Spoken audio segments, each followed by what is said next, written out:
Hey guys, welcome back to the channel for another set review. Yeah, these sets released about 3 months ago in America, and it's now November. But honestly, I don't really care. To those of you who are watching, enjoy this review of the Crystal King Mech. So first of all, I feel like a really cool thing about this set is its concept. It just feels very different from a traditional mech or dragon that we usually see for villains. This set is more or less a centaur, and so we get a new form of the Overlord here with 4 legs and a tail as well as wings too. So really cool idea. I feel it translates very nicely into a set. And now we're going to take a look at the more specific elements of this set. First of all, the wings. I think the wings here are really nice. They're not... I guess they're more kind of spread out in terms of structure. There's a lot of empty space there. And I feel like overall it works. But these wings are good. They don't really steal the attention, but they're more so just a complement to the rest of the set. I really like this center area too, which is where you can put the Overlord minifigure. I guess to have him kind of pilot this mech. It's really cool. It kind of resembles like a rib cage with these pieces here. And here, just all surrounding this empty space on the inside. I really like the design of that and how it kind of is similar to the Overlord minifigure's design too. We also get this big staff here. It's really big. And I think it's really nice how you can adjust this to have it posed however you want. As for the limbs, yeah, the arms are pretty good here. I like these pieces up here that kind of bulk up the shoulders. I'd say a minor criticism is that the position of the hands and fingers I think is a little bit awkward looking when you don't have the staff placed with the hand, but it's certainly not a big issue. And then you have the front legs here. Pretty good. They're kind of angled forward, so you can't really move them around too much. All you could do is move around the foot pieces here, but I think that works. I don't think that's a issue at all. And then you can move the back pieces around too. A little bit bare here, but again, not a big deal. You can move them around like this, and also from front to back too. The head is good too. It's not super detailed, but I think it works with these eye pieces here and the horns or antlers as well. Pretty good. And then the last piece, I guess, is this tail. I like how it kind of extends from the middle with these decal pieces and then goes all the way to the back as well. So overall, it's a really solid set. I feel like the design is very nice here. And to take a look at the minifigures now, we have Lloyd in his Season 15 outfit. Overall, this is a pretty good minifigure, and I really like the use of gold here and light brown, as we see it here on the torso, as well as the knees. For some reason, these details aren't included on the show variant of this minifigure, which is a weird detail that's kind of missing, but I like it here. I think it adds to the overall complexity of this minifigure.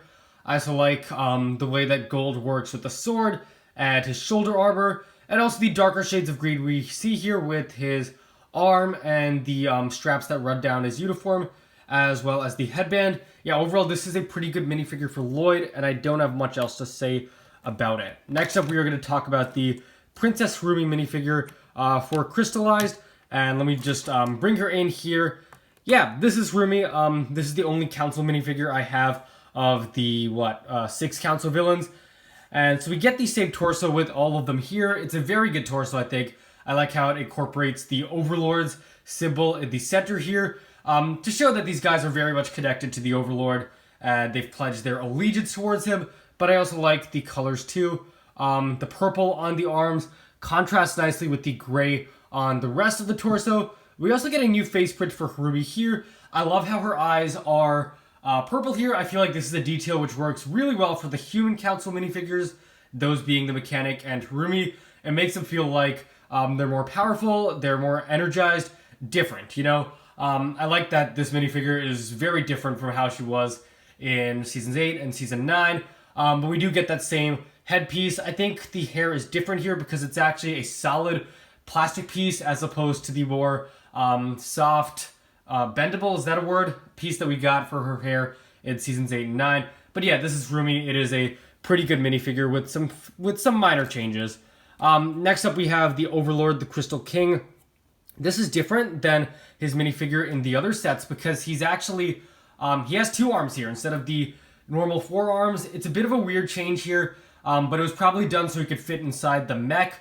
It's good here. His horns are also different. They're kind of curled back here. It's a bit strange looking, but it works. I feel like My only complaint here is the head it looks kind of like disproportionately big compared with the smaller body in a way that this isn't really a problem for the four-armed variant. But this minifigure is really good. I love the gold arms. I love, again, that rib cage kind of design on the torso. And the pink details. Yeah, I love the Crystal Kings minifigure. It's a great final villain for Ninjago. And also the Vengeance Warriors are great too. I love the transparent pieces here. That's really like a core element of these minifigures. Yeah, the head is great too. It just feels kind of like, it's like this strange and foreign creature, kind of like a dragon. And I think the Vengeance Warriors are great. They were a really nice looking batch of Ninjago villains. You got the Overlord design again. You got that transparent leg. This double-bladed piece here too, as well as the shoulder armor. They just feel energized. They feel like stone warriors, kind of like the ones from season 2, but enhanced, different, a totally different energy. Here we have another Vengeance warrior. This one is different. The torso is not as symmetric, and so you got kind of like a pack of abs down here with some yellow designs here, very subtle, but they work nicely.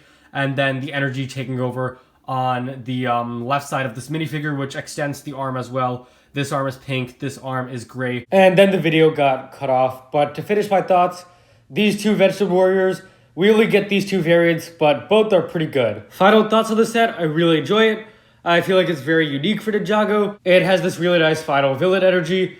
I guess my only minor criticism is the minifigure selection isn't as strong as some of the other Crystalized sets, but the design itself, solid. I would give this set a 9.5 out of 10. Thank you guys for watching. If you enjoyed, please leave a like, subscribe, share with anyone ever you know, and share thoughts of the Crystal King Mech set below, and I'll see you guys next time.